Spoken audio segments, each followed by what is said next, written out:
Hello everyone, welcome back to the channel. After a long break, we're going back to this new round of conversations with Filipino local comic book creators. Ito isa to sa mga sikat na mga batang creators. Sige. Uh, Kasi aside from uh, kare-release lang ng book mo last year, Last year lang. and isa siya sa mga identifiable na new brands ng comics, kumbaga, yung Bunganga Memories, as created by our guest, Sir Sean Johan. Hello, sir.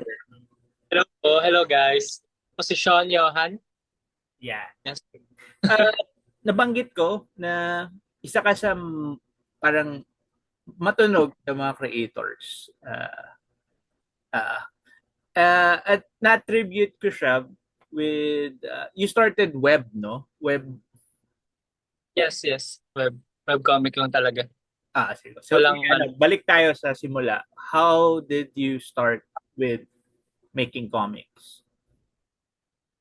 Ano po nung nag-start ako sa paggagawa ng comics, kung yung dati nagtitry ako mag-comic sa ano yung drawing lang talaga. Pero ano lang parang hindi naman siya totally yung for uploads. Parang ano lang, drawing lang ng comics ganun.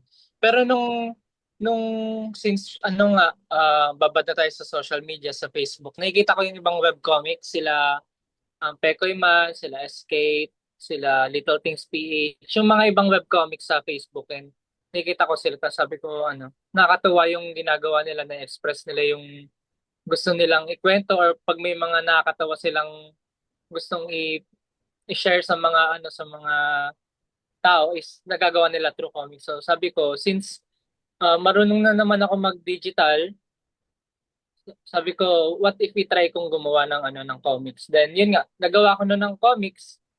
Tapos, bago yung Bunganga Memories is meron akong unang comics doon. Ang title niya is Small Friends. Then yung comics ko na yun is ano lang siya, meron naman siyang art style. Then yung content niya is actually random lang din, wala pang solid na ano na tema, parang ganon. Tapos nung nakita ko yung mga iba pang mga webcomic artists na nagsusulputan, nakikita ko ang daming mga magaganda tapos sobrang sobrang ano ng art style, talagang matatandaan mo. Tapos ako sobrang na-inspire ako sa ano sa pag nakita ko ng iba pang malulupit na artist. Tapos yun nga nakita ko si Hong Hang Flashback, alam kong kilala yun ng mga ano ng mga True, taong true. Oo. kasama ko. Si Hong Hang Flashback. Siyempre ngayon, di ba? Sobrang ano. Tapos yun, sabi ko, naggandang-ganda ako sa ano sa art style niya kasi sobrang unique. Di ba? Dilaw yung mata, white yung skin, then puro green lang yung hair. Mm-mm. Sabi ko, what if gumawa ulit ako ng panibagong comics na ano na talagang tatatak sa ano sa I mean matatandaan ng mga tao magbabasa. So hindi lang siya funny pero ano, iconic yung Oo. itsura. Yun So nga yun, yung nabanggit ko kanina, di start. ba? Na parang yung mga titles mo, especially with the creators that you mentioned kanina na nag-influence or nag-inspire sa'yo, yung titles nila, hindi lang yung title yung maalala mo. Kasi very Uh, specific sa kanila na may branding yung itsura ng comics nila with the style that they use, di ba? mm, Sina Pekoy Man at si Little Things, isa sila sa mga nauna talagang una mga pumutok, di OG. ba? Mga pumutok. Kasabay na Nasky Pit, di ba? Uh, Nung, Oo, yan. Basket yan, mga kasabay. nung time na yun. Ah, para sa mga aming matatanda, hindi kasi kami no, para kaming hindi kami katulad nyo na digital native, kumbaga. Nung pinanganak kami, talagang ang mindset was go for print or pay for publishing talaga Oo, yung. talaga yun. Tapos parang anong year ba to? 2014, 2015? Yung nag-start ako, Ah, 2017, di mga ba? ganun. So around 2014, 2015 yan yung nagsimula sila ng Little Things, di ba? Oo, ganun silang tawag. Ganyan, di ba? Tapos parang totally binago niya yung aspect ng paggawa ng comics. Mm. Kasi hindi mo kailangang malagay sa dyaryo, hindi mo kailangan Oh, malagay sa comics, di ba? ah, Wala naman talaga tayong, sabihin na natin, no, 2015, 2014, wala naman tayong daily or monthly na publication talaga na magpapakilala sa'yo bilang comics creator, di ba? Pero itong mga creators na nabanggit mo, nakahanap ng paraan para gumawa ng sarili nilang pangalan sa bagong medium. galing. Uh, so, yun nga maganda yung punto na naisip mo nung inobserbahan mo sila na Yes. kailangan mo ng estilo na tatatak din. Hindi lang yung kwento, pati yung Oo. itsura nung gawa mo. Paano mo naman nahanap yun? Paano mo napag-decide na ganito yung gagawin ko? Ayun, ano, sa may art style, since, ano nung ginagawa ko yung Bunganga Memories, wala pa talagang title. Ang una kong inaasikaso is kung ano yung magiging art style. So, drawing ako noon kung anong magiging itsura ng mga bagong characters na naisip ko. Yung ang naging end ko na characters, humanoid pa rin, parang chibi style. Tapos ano sila, pero nandun na yung ano, yung concept na magkakaiba yung personalities. Tapos nandun na yung ano, yung color palette ng bawat ano character. Pero sabi ko ano, parang lagi na lang magkakaibigan or magtotropa. Sabi ko, gusto kong mas malawak yung mas marami yung makaka-relate. Kaya sabi ko gawin ko na lang ano, family yung ano, yung main character. So ginawa ko silang family. Then yung ano, yung art style na humanoid, sabi ko masyado rin siyang kain sa oras kung ganong style yung gagawin ko. So, kailangan ko siyang gawing mas madali or minimal. Sabi ko, kailangan ko ng mga basic shapes lang siguro. Then sabi ko, gawin ko siyang shape na oval lang or parang itlog yung hugis. Then yun, okay naman. Then inalis ko yung mga daliri. Sabi ko, try kong yung Adventure Time. Di ba sa Adventure Time, ano lang, parang katulad sa sa Powerpuff, yung talagang round lang yung kamay, walang daliri. Sabi ko, makakasave din ng time sa akin. Gagawin kong ganun. Tapos yun, from ano lang, tingin-tingin lang din ako sa mga art style ng ibang ng mga um, tinitignan ko mga cartoons or ano. Tapos pinag-mix-mix ko lang siya. Then yun, lumabas na yung style ng Bunganga Memories na mukhang mga gasol. Tapos Nabasa ko yun, nga yung, yung mga frequently asked question dito sa libro mo. At sobrang tawa ako yung nagsimula ka na wala ka pang pen tablet, so mouse yung gamit oo, mo. oo, mouse lang gamit ko nung kasi ano wala pa naman ako mga nun, gamit na for digital talaga. Chinatsaga ko siya na na mouse. Then yung art style ko nun talagang kulubot-kulubot. Parang doodle. Sabi ko, ginawa ko na nga lang dahilan. Sabi ko, doodle style kasi yung comics ko. Kaya ganyan. Ginawa ko siyang dahilan. Pero nung nagka-pentab na ako, since naging na siya art style na nung comics ko, sabi ko, kailangan i-maintain ko yung gano'n na parang kulubot or hindi perfect yung lines para hindi siya masyadong serious yung ano. So, match na rin siya sa vibes ng comics since comedy nga. So, ayoko masyadong maging seryoso yung art style. So, ganun. Tapos yung niya, yung art style niya, kasi nung una, hugis sila na parang gasol din mapapayat masyado. Then eventually, since gusto kong ini-improve yung yung art style ko, mas maging siya, ginawa ko ng mas floppy or mas chubby yung character, mas rounded. Tapos yun, ganun na sila Yung, ngayon. yung pag tinitingnan ko yung gawa mo, parang ano siya, katulad nung kay Skate, parang ano siya, merchandise ready, kumbaga. Oo, yun, ganun po. Nung ini-start ko nga siya, pumapasok na rin talaga sa isip ko na kasi sa ano rin hindi na ang nasa isip ko rin kasi pagdating sa arts, hindi ako mabubuhay na mag-upload lang. Kailangan yung gagawin ko is mapagkakakitaan ko rin someday. So, inisip ko na yung comic character ko, dapat possible siya sa mga merch. Kumbaga, pag ilalagay mo siya, para siyang yung mga We Bare Bears or yung mga character sa Cartoon Network na applicable sa mga merch. Kagaya nung makikita natin sa Miniso, yung mga merch doon. Di ba? Mm-hmm. Talagang kino-collection ng mga tao, ng mga bumibili. Kasi ang cute, ganun. So, Ano siya, di ba? kaya ganun yung Yung Sanrio, yan, ganyan, ganyan. yung Sanrio na approach to Yeah. creating your own IPs. Sobrang Yeah. merchandisable Yeah. yung IPs. Di ko nga alam kung may comics talaga yung Sanrio when they started, pero parang, di ba, ano siya eh, Parang wala. parang wala, di ba? Parang made for Wala. Parang merchandise lang talaga yung ano nun. Ang kagandahan kasi nun, maganda ulit na punto to na sabihin natin sa mga creators is, itong ginawa ni Sir Sean, gumawa siya ng sarili niyang IP, which means fully owned niya yung idea and concept of Bunganga Memories. So pag ginawa siyang merchandise, wala siyang tinatapakang ibang IP. Sa kanya yun. Sa'yo yun. oo. Well,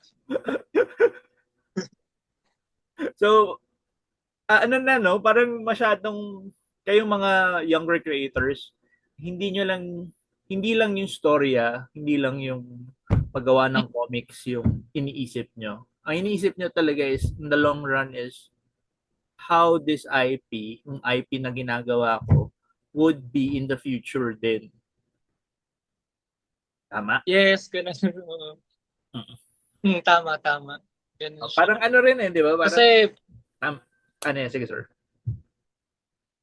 hindi, sige, go lang po. Ano po yung Kaya sir? ano lang kasi, parang isa siya sa mga binabanggit ko usually pag pinagtotalk ako about comics na ngayon kasi as a creator, hindi ka na lang, well kasi nawala kasi yung industriya natin. So, dati kasi pag gumawa ka ng kwento, usually ang may-ari nun is the publisher that you're working for. Diba? Pero dahil nawala nga yung industriya ganun, pag gumagawa ka ngayon ng kwento, usually fully owned mo. Ikaw yung nagde-decide kung ilalabas mo ba to or kung anong gagawin dito. At saka kaya ngayon hindi na lang yung kwento or kung ano yung tsura or yung ano yung iniisip ng mga creators. Maganda isipin niyo na rin kung yung Or lang. uniqueness, 'di ba? Yung marketability, yung mga bagay na ganoon. Parang mas mahirap talaga maging creator ngayon. Dati kasi 'di ba parang pag pumasok ka sa isang publication, bibigyan ka ng assignment, gawin mo 'to. Oo, oo. Ngayon, ano na, 'di ba? Ikaw gagawa ng comics, ikaw yung magbebenta, ikaw lahat. Tinatanong nila ako kapag may nakaka-discover ng comics ko. Tapos nalalaman nila na nagtinda ako ng merch, tapos may nagpo-post, or sabi niya, ilan kayo nag-aano niya sa page mo sa comics? Ako lang lahat. Akala nila may nagasik ano para sa ganito or sa story, ako lang yung magda-drawing. Sabi ko, hindi ako lahat. 'Di ba? Kasi yun yung parang nakagisnan din nung reading market natin na merong editorial mandate kumbaga na gawa ka ng ganito, tapos ito yung assignment, gawa ka parang weekly kailangan mo gumawa ng ganito. Mm. Oo. Pero ngayon Ganun ba? sobrang natutuwa ako sa inyo kasi yun nga, una, totally new medium for comics yung web during Mm. last 10 years natin. Tapos, yun nga, naudlot, pero we were on the verge of having our own parang national platform na rin, di ba? Kasi madalas na pag-uusapan namin to ng mga kaedad namin, wala, parang ang hirap na talaga ibalik nung print, di ba? Kasi ang napag-uusapan lagi is paano ka tatatak kumbaga as a creator. Ang hirap gawin nun kung wala kang engagement Totoo. at scheduled na releases, di ba? Di ba? Dati, nakukuha mo yun kasi may weekly na comics or may daily na comics. Pero sa nahanap ng mga web pioneers natin, di ba? Sina Little Things, sina Pekoy Man, di ba? Sina Toto Madayag, sina Drew, sina Skate, di ba? Na with the internet, nag-iba yung paradigm, nag-shift yung paradigm with comics na pwede kang gumawa ng engagement, pwede kang mag-schedule ng trabaho at makukuha mo yung traction na hinahanap ng mga creators. So yun, sobrang namamangha ako sa generation nyo ng creators kasi Grabe po, parang mas mahirap yung sa inyo dati na talagang hard copy na kailangan i-print sa newspaper, sa book, tapos talagang i-distribute papunta sa mga events, 'di ba? Sobrang talagang gugugulin mo ng ano eh, pagbubusan mo ng oras eh para ano, 'di ba, ma-expose yung art mo. Ano lang ano lang, ano tawag dito, disclaimer lang. Hindi ako ganun katanda. Hindi ko naabutan yun. Ay talaga. Ay kaya wala may disclaimer.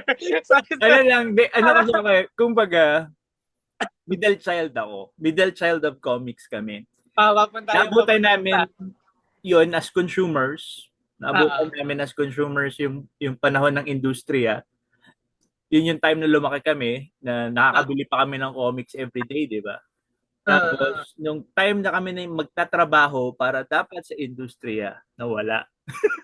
Hmm, So, kailangan namin maghanap ng paraan para maglabas ng kwento at ang nahanap namin paraan is maggawa ng events.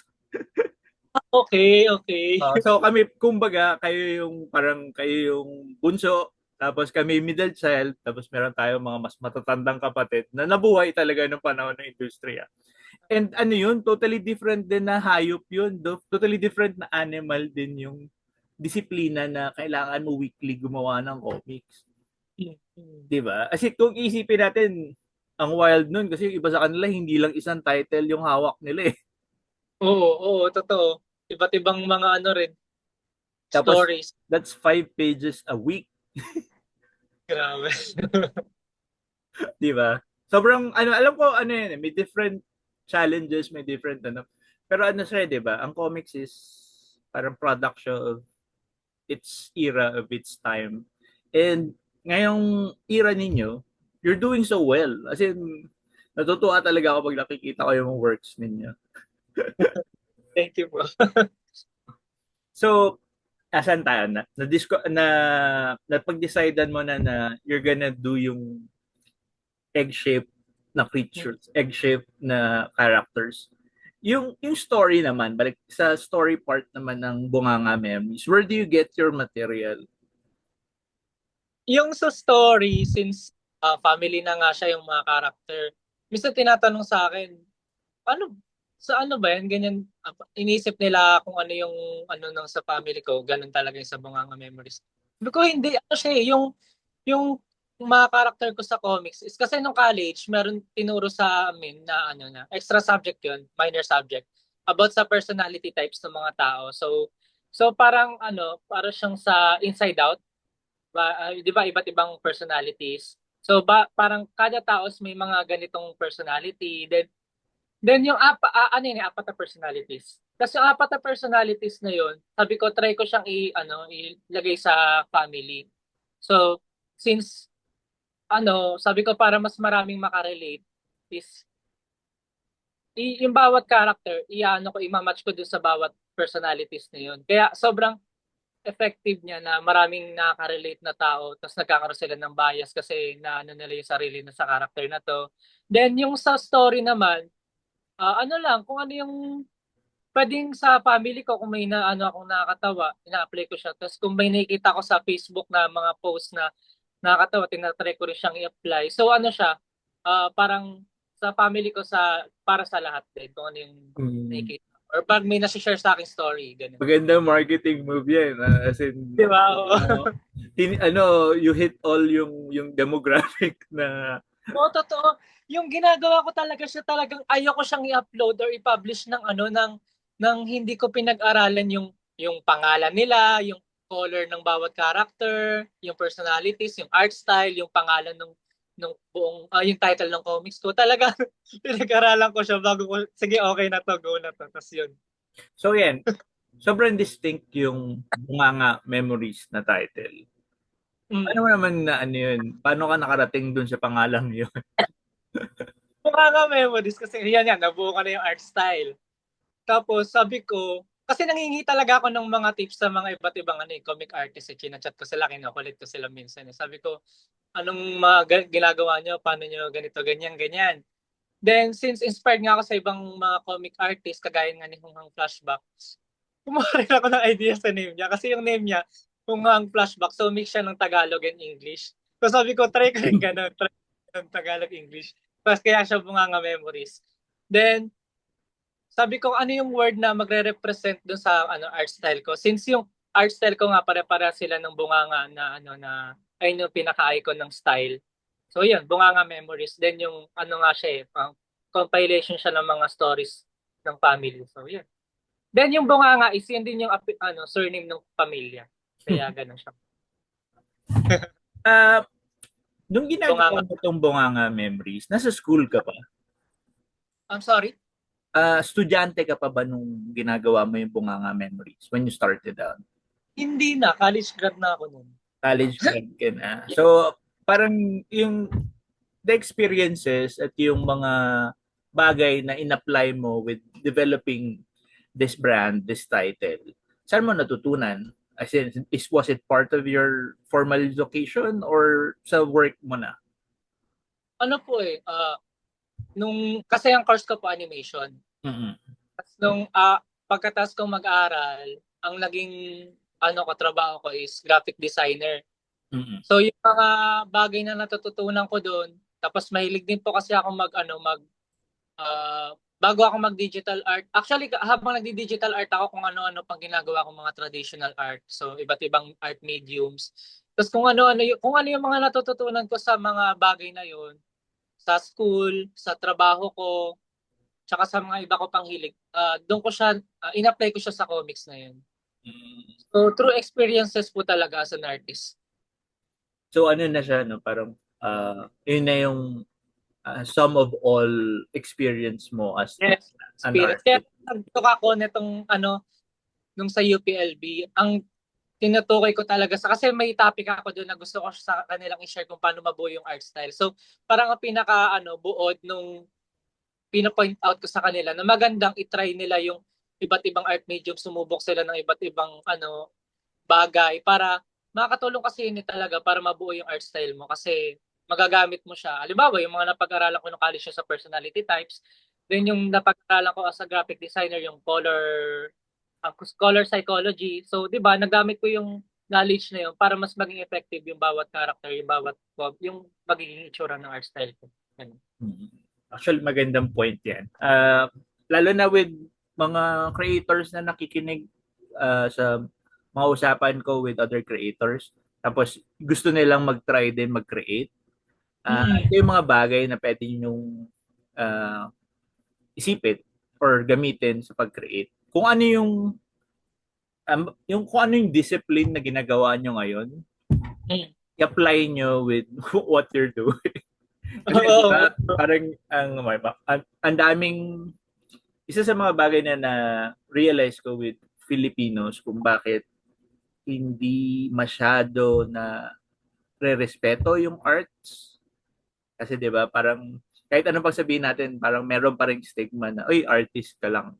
Kasi parang yung mga Pilipino sa tingin ko, maganda talaga yung creative gene natin. Na kung meron kang oras at yun yung pinili mong tahaking daan, gagaling ka eh. So parang bawat Pilipino na nakakita ng art, ang mindset nila is, no, kung may oras lang ako, mas magaling ako dyan eh. Oo, ganun. Parang kala mo mabilis na magagawa. Parang, naman, sige, sige, given, siguro kung may oras kayo, pero yun nga, pero for the artist na yun yung piniling gawin, sana irespeto rin, di ba? Pero yun nga, naisip ko lang na kung mga Pilipino na gustong gumawa ng comics pero nawalan sila ng oras para gawin to. Ang advantage nyo kung hindi kayo nag-aral mag-comics or hindi kayo nag-aral mag-art is meron kayong mga disiplina na natutunan mula doon sa field nyo na wala sa amin. At yun yung pwede nyong gamitin na pang USP nung kung alam man yung gagawin nyo. Yes, oo, totoo. Sabi ko nga, yung tinakal ko rin nung nag-speak ako last time. Sabi ko kung ano yung situation nyo ngayon or kung ano yung iba nyo pang hilig na hindi naman related sa art, magagamit nyo pa rin yan kapag mag-create kayo ng halimbawa, gagawa kayo ng sarili nyong drawing or art style, makakonect pa rin nila yun. Oo, tama yun. And magiging unique yun sa inyo. Oo, totoo. Doon na yung sarili nilang art style. Di ba nga, pag tinitingnan ko kasi yung ibang yung mga ibang comics, may ano rin nagagawa rin talaga nila yung kagaya na sa akin, may art style sa kanila. Halimbawa si Shortless Comics, nung ano familiar po kayo. Yung mga character niya puro naka-brief lang lahat. So shirtless talaga siya. So ang bagay, di ba? Parang so, nagiging iconic or nagiging unique yung yung characters, yung mga ganong concept. Okay lang. Pero di ako makapag-move on talaga dun sa part na ano yun. Inisip mo kung ano yung magpapa-unique sa creations mo. Kasi parang mas common yung ano, 'di ba? Yung kukuha ka na lang from somewhere, Mm. Simpsons or ay gagawin ko na lang ano to, Filipino version. Pero yung part na as in taking the time to think of what nawala yung isa pang visual language na hindi pa ginagamit at mas madali para sa i-drawing or ipaulit-ulit yung repetition, Oo. di ba? Tapos yun nga, pinag-isipan mo din yung kulay. Kasi Yes. importante na yung kulay ngayon. Well, ako kasi maraming ibang creators katulad ko na mas pinipiling mag black and white. Kasi Oo. kasi Pag ano issue. lang naman yun financial ano yun financial strength kasi with publishing mahal magprint Mas ng para pag mahal magprint ng may kulay. So mas mura mag-reproduce ng black and white. So parang mas nag-focus ako on rendering with blacks and white.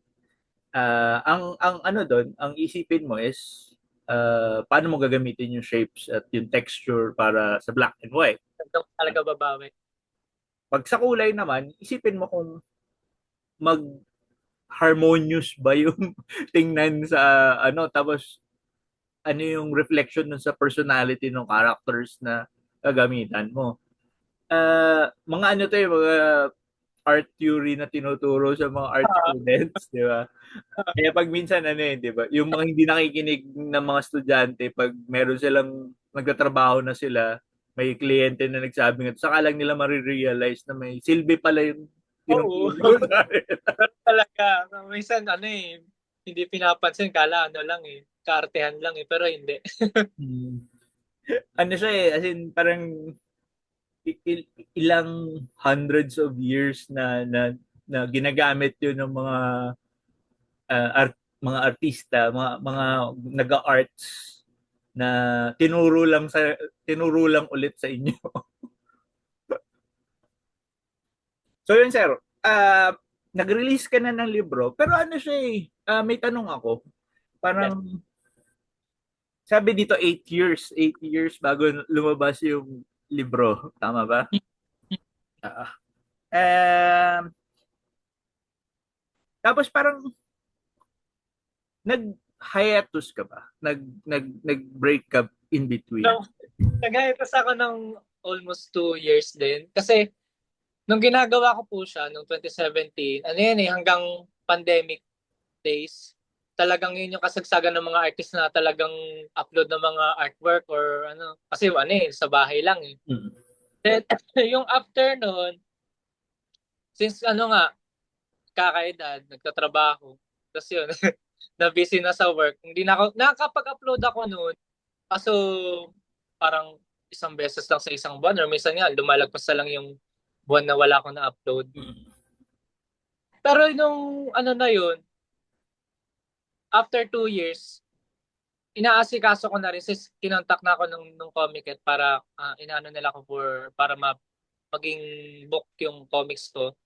Tapos doon ako nag-start nun parang ginagawa ko siya almost 2 years. 2 years o isang taon. Basta pa konti-konti kasi nga nasa work pa ako noon. Then Mm. nag-try na ako sa work para lang matapos yung libro eh. Tawa Oo. talaga yung work na dyan. Talaga matapos yung libro. Ano kasi Ah, yan eh, yung joke din is yung trabaho, ano yan eh, sagabal sa pagkuko. ganun, ganun. Tapos, yung sa libro ko, siya, since ang gusto nga sana nila kasi para umabot sa event sa tag dito, MIBF, sinasabi sa akin nila Sir Pao na ano na kung ano yung mga comics ko na luma noon, ayun na lang. Kumbaga sinasabi nga nila na ano na since yun yung original style ko dati, ayun na yung i-print. Eh kaso ano kasi ako Martes. Sabi ko gusto kong i-redraw yung mga old comics ko sa ano sa updated na art style. Kasi sabi ko first book ko yan so gusto ko maganda. Parang ganun. Mm. Kaya yun, dahil sa kartehan ko, ano, hindi ko siya matapos-tapos ng mabilis kasi nga nire-redraw ko pa simula nung una ng mga na-upload ko. So ano to, itong book na to is masasabi rin it's almost totally new kasi ni-redraw mo yung original, yung mga Oo, pero meron din yung ano, yung huling ang tawag dito, meron dyan may exclusive na story eh. mm, Dulo. Excuse. Ayan. So ano siya, redraw tapos meron ako nilagay ng mga exclusive. mm. Kasi Oh, kasi ano naalala ko, parang itong Bunganga Memories, nasa ano siya parang may announcement before, wala na yung publisher, pero kasama ka doon sa original na lineup nung dapat nilang ilalabas. Tama ba? mm, Tama yung alala ko. baka yung isang ano publisher sana Yung yun isang na publisher before. isang Tapos parang nung naglabas na sila, hinahanap ko yung Bunganga, wala, wala. hindi na natuloy kasi nagkaroon ng something something then Okay, ito. yung Okay, wag na yung something something. wag na natin ano eh pero thankful na ano Oo. na panibagong Tapos opportunity na parang ano rin for a time, hindi nga ako nakakakita ng Bunganga Memories na upload. Tapos nag-upload ko ng artwork, pero hindi May Bunganga kalakhan. Memories. Pero nakakatuwa nga ako nung bumalik ako nung kasi nag-resign ako sa work eh, active na ulit. Nung active na ako, talagang buti ano, since yun na nga yung ano, yung parang good side nung ginawa ko sa art style ko, sa pinag-aralan ko yung character.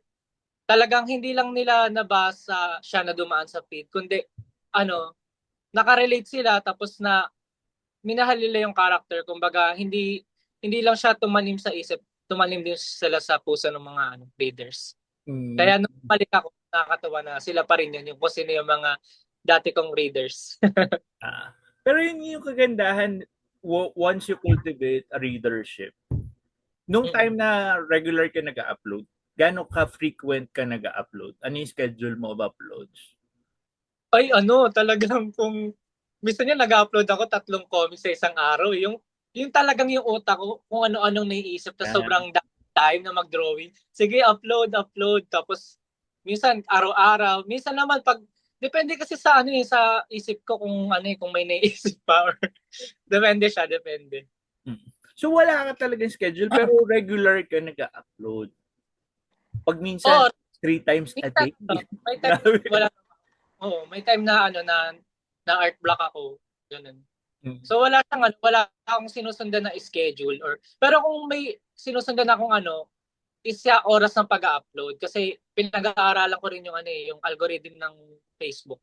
Ano rin yan, it's something to date Ano na sa dapat kailangan. Di pinag-aaralan ba din dapat. ang daming kailangan gawin para lang maging effective yung kasi sabihin na natin ganda talaga ng comics mo or art style mo pero panira yung algorithm ng Facebook kahit anong upload mo hindi ma-reach yung mga tao na dapat ma-reach. Oo, kasi may specific na oras yung mga tao Oo, na di ba? yun nagbabrowse. Tapos kailangan ano din tamang tao yung tina-target mo kasi mamaya yung mga kwento mo pala hindi para sa ganung demographic. Ang daming mong iisipin talaga eh. Pero uh, nung bumalik ka, you said that the readers were still there, which is a good thing kasi ngayon ang hirap talaga mag-maintain ng readership, di ba? Marami akong naririnig na gagawa kang content, 'di ba may weekly kang schedule, mag-lapse Mm. ka lang ng isang linggo, halos back to zero ka na, nawala nawala na yung Oo. mga nagbabasa sa kailangan mo mag-cultivate ulit ng frequency. Actually, naging problem ko nga rin yun nung nag-hiatus ako tapos bumalik ako sa pag-upload. Nung nag-upload ako, napapadrama ako, sabi ko, ano na nangyari? Parang hindi na siya kagaya ng engagement ko dati na talagang ano sila, nag-engage sila sa comments or nagbibigay sila, natatawa sila, ganito, ganyan. Nung kakabalik ko lang, talagang parang iilan lang eh. Pero hindi talaga ako nagpa-apekto doon. Sabi ko, baka ano lang, gawa lang to ng Facebook kasi kakabalik ko lang. Baka gawa to.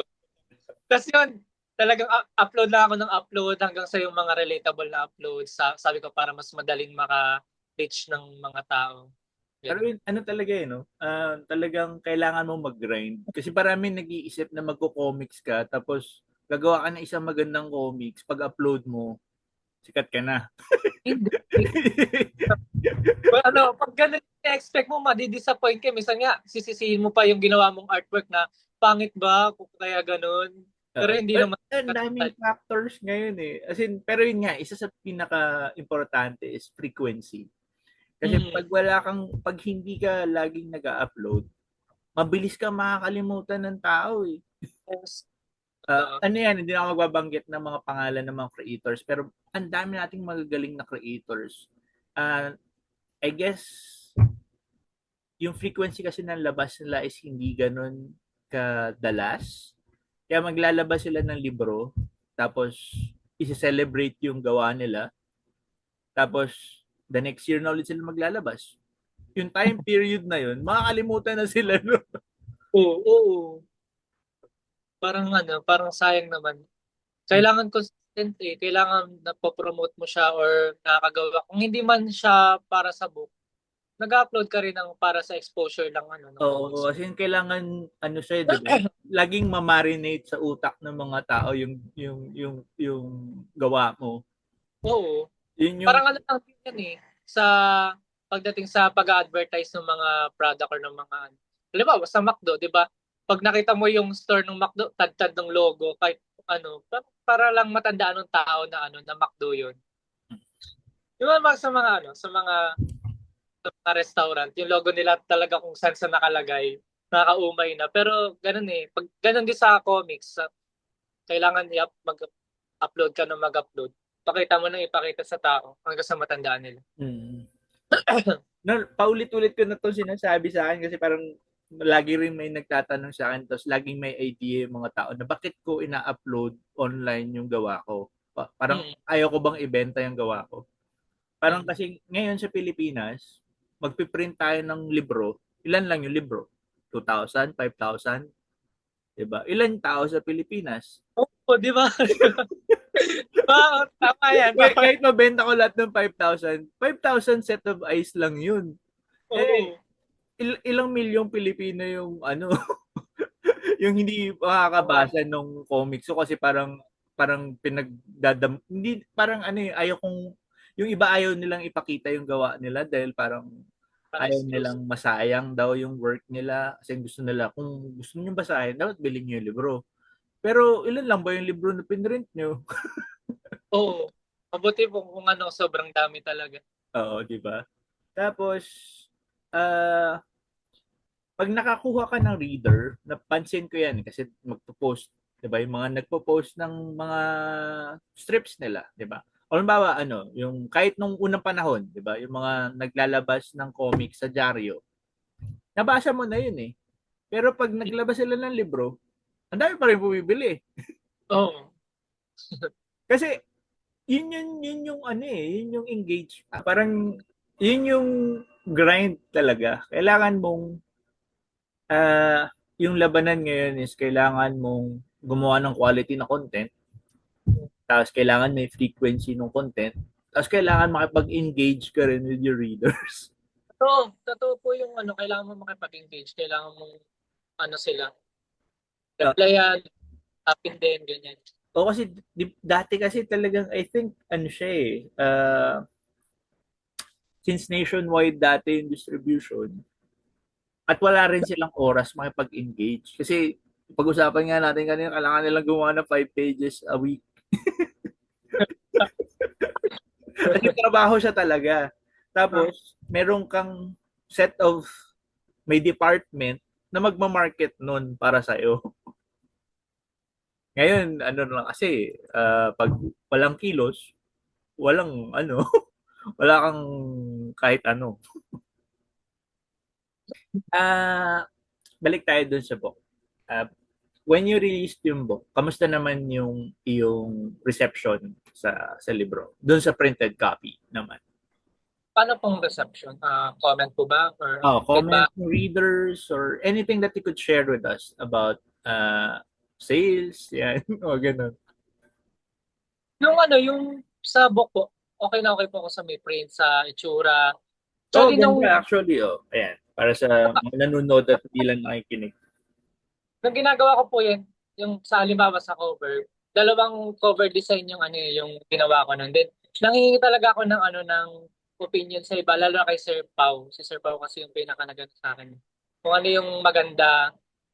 Then, yun. Tapos na print, sabi ko, okay nga, maganda nga siya talaga. So, since wala rin talaga akong idea sa mga prints, kasi first time ko magkakabook, ayoko muna magtiwala sa sarili kong kaalaman. So, humingi ako ng ng payo sa mga patikan, sa mga nakakaalam sa mga ganyang bagay. So, satisfied ako sa akin na labasan ng book. Then pagdating naman po sa may sales, okay po siya kasi maraming bumili ng MIBF eh. Nakakatuwa kasi sa akin kapag sinasabi sa akin na sikat, kilala na yung comics. Sabi ko, hindi pa naman, parang siguro oo sa sa social media marami nang nagre-react or maraming nang nakakakilala. Pero ang dami ng tao sa mundo eh. So, lahat ba ng tao na pumupunta sa MIBF na yan is active sa Facebook? Hindi naman natin masasabi. So, nandun ako sa MIBF, ang ginagawa ko kasi kapag may bumibili na sa akin ng libro, tinatanong ko talaga yan. Sabi ko, familiar na po ba kayo sa Bunganga Memories? Mostly ang sagot sa akin, hindi. So parang siguro sabihin na natin, 80% ng bumili ng book sa akin sa MIBF is wala silang idea sa Bunganga Memories. 20% lang yung nakakaalam. So, sa akin, hindi ako nalungkot. Imbes na malungkot, natuwa ako kasi binili nila yung comics ko kasi na-appreciate nila, nagandahan sila. Mm-mm. Kasi natutuwa sila sa itsura. So, maganda pa rin yung dating sa akin kasi sabi ko, effective yung naging style, naging itsura nila. Kasi kahit nasabihin natin na na hindi man nila nakita yun sa Facebook is nakaka-relate sila sa nung binubuksan nila or chine-check nila yung comics. Sa gustuhan nila. So, yun. Tsaka ano Kaya, yun, isa rin magandang punto with the creators that yung yung yung internet crowd or internet readers nyo, pag mm, isa, hindi nyo talaga makaka-interact in real life yun. Siguro oo. mga 1% lang nun yung makaka-interact nyo. So, Hindi naman, yung IRL na community of readers, iba rin yun. So, oo, totoo. dapat pareho yung kinukultivate yung communities na yun. Hindi lang kayo nag-focus sa isa. Uh, parang as a yun nga, kasi kami, pinanganak kami with the publishing, marami sa amin nakakaligtaan yung part ng online presence. So, Mm. mas nagpo-focus kayo doon sa IRL. Pero, ang hirap na rin i-reach nun. So, kailangan meron kang parehong plan for both. Yes. Sa kanya kasi since ako nga nag-start na webcomic sa online lang, sabi ko, kailangan ko na rin talagang maging pumunta sa mga events ng actual, may kita nila yung comics. Kasi yun nga sabi ko, hindi naman talaga totally lahat ng tao na sa Facebook. Napansin ko nga rin nung nagpupunta ako sa event, pag inaano ko sabi ko, check niyo po yung comics ko sa Facebook. Yung iba nga, hindi talaga sinasabi nila sa Instagram lang sila active. So may mga specific, Ayun may din, mga di ba? Kasi ang dami na ring SOCMED ngayon. Hindi na lang Facebook. kaya nung napansin ko yun na parang ang laging feedback sa akin, ang reply sa akin sa Instagram, napagawa na ako ng Instagram. Sabi ko kailangan sumunod doon kasi sila natambay, kailangan din. Yung ibang hindi ko na nagagawa pa katulad sa Twitter or X. Hindi ko Oo. pa na Nakakapagod din kasi mag-manage ng maraming SOCMED. totoo. Nagsasuggest maganda daw ako sa TikTok. So, Facebook pa nga lang napapagod na Oo, ako magagawa. nakakapagod to. Lalo na sa amin matatanda, nakakapagod talaga yan. Ganun. So, ano ang plans mo for Bunganga Memories? Again, available pa rin yung book sa mga nakikinig tapos super interested. Nakalimutan ko pala. Ano ba yung elevator pitch mo for Bunganga Memories for those who are para maging interesado silang bumili ng iyong libro. Para doon sa mga hindi familiar. Kung gusto nilang, ano, ah, sumaya, matawa, ganyan, nire-recommend ko siya sa mga, sa mga family din talaga na, ah, ano siya eh, paano ba? Basta na, relate, pag pinapakita ko siya sa mga tao, sabi ko makaka-relate kayo dyan. So reflective siya ng ating family culture as Filipinos. Ganon. Yan, ganon. So, nostalgic, sabi ko makikita nila din yung mga memories na ng mga kabataan, ganyan, ganyan. So yun, So, ano siya, through the lens of Sir Sean Johan, ating typical Filipino families in egg form. Nabasa ko, mukha silang ibon pero hindi sila ibon. Itlog sila kaysa ibon. Ano yung comics? Lagi na, ano ba sila? Chicken ba sila? Mukha silang chicken. Sabi ko, hindi po, art style lang po talaga yun, pero mga tao po yan. Tapos Pinoy ko. So, yun nga, check out nyo yung Bunganga Memories. Available pa rin siya sa Secret HQ sa Comiket, tama? Tapos sa Shopee rin sa Lazada. Shopee, Lazada. Hanapin nyo lang shop ng Comiket. Right. Tapos, may mga events ka na attendan, tama? Yes. Ano yung slate of events mo for this month and upcoming months? Anoan ko pa lang ng event sa Comiket lang eh. Gusto ko pa nga pong mag-try sa iba pang events kaso kasi marami yung mga ginagawa rin pa ako. So, di ba, halimbawa, pag magkano ka po ng event, pag i-prepare mo pa yung mga merch. Oo nga, oo.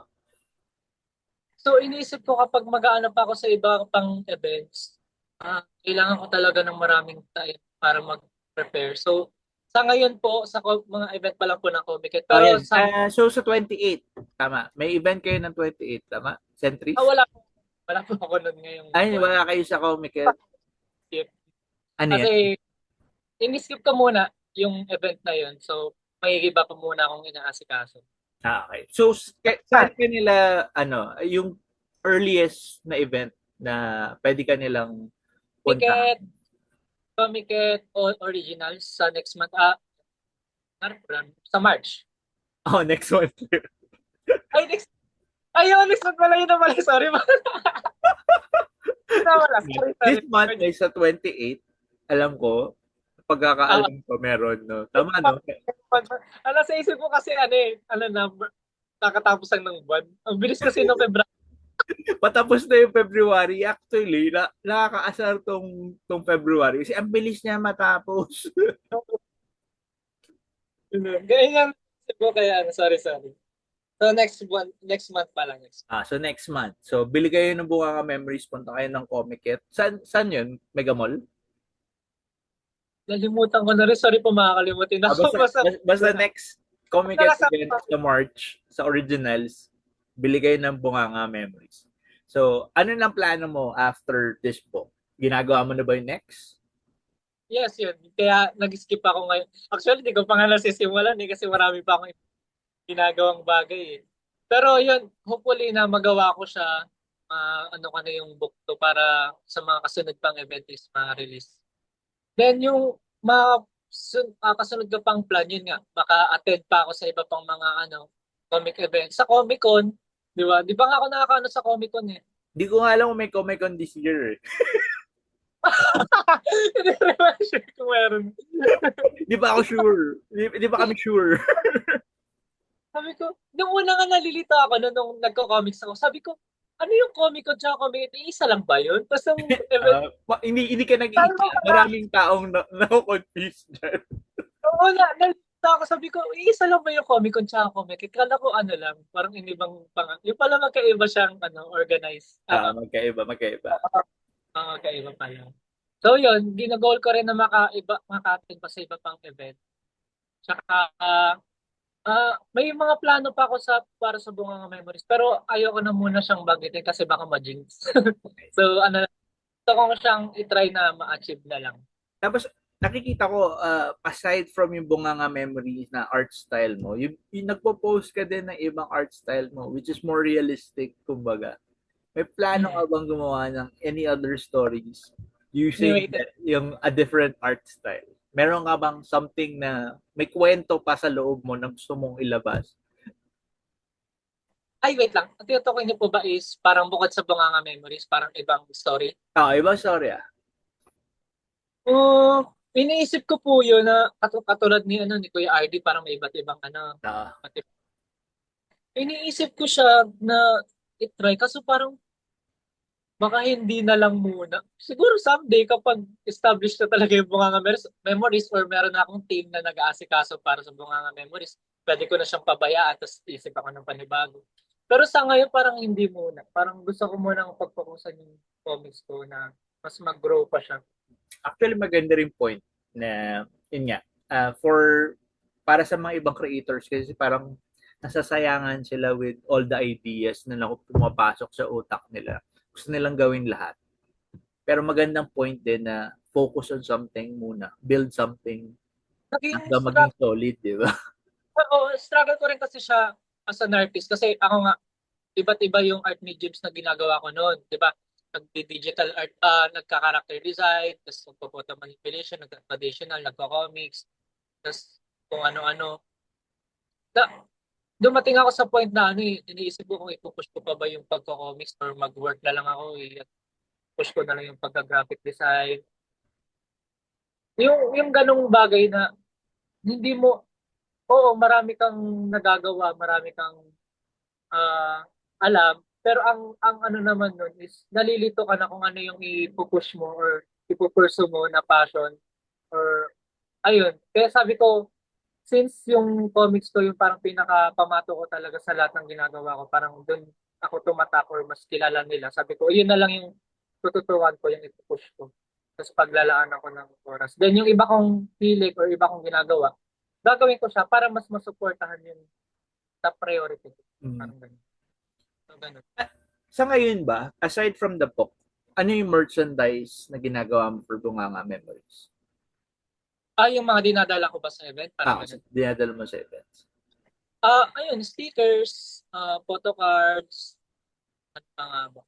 Dati, mga hat. Tapos, chains, crochet hat. Ay, t-shirts, dati t-shirts. Kaso ngayon, hindi na ako nagre-release ng t-shirt kasi ang yung bigat dalhin yun. Diba? Mahirap magdala. Kasi yun naman yung, yun naman yung problema with merchandise. Eh. Di ba? Pag mag-event ka ng marami, kailangan mo magpa-print ng marami, mahirap dalhin yung marami. Nasa gagawin merch, yung madaling isiksik sa bag. Mga stickers, mga ganyan, mga art prints. Diba? Madali lang dalhin. Sabi ko, pass na muna sa t-shirt. Kapag ano na lang, pag halimbawang malapit yung event, pwede, ganun. Or online, sa online ko na lang siya ibebenta, pero sa yung dadalhin sa malalayong event. May ang pinakamalapit na event na naalala ko is yung 28 nga ng Comic Con. Tapos may PBF din sa March din. Kaya parang yun, ay, sa March na ba yun? Nakapakita ka ba sa PBF? Hindi pa. May Kasi signage na ba? Kasi may booth ang Comic Con doon. Yun nga po, kaya parang inaano nga nila ako na gawin yung book 2 para umabot doon. Para sa hindi na Parang, aabot pa ba? parang, gagawa. Nagat ako. masyado na malapit yun. Next month na. Next month na ba yun? Hindi ko nga nag-check. May susulat nga ng mga date nun para mahabol. Hmm. So yan, maraming salamat sa oras. Maraming salamat sa... Oh, ilang beses na rin na-respect tong ating O nga, buti nga actually pinaalala mo kasi wala na talaga akong plano ulit magkwentuhan kasi may tinatapos ako eh. Marami rin ako napangakuan. Buti napilit, hindi naman napilit. Buti pinaalala sa akin ni Sir na importante din makipag-usap with other people. Para more knowledge. Ang usual nating closing with sa kwentuhan is usually yung ating napaka-classic.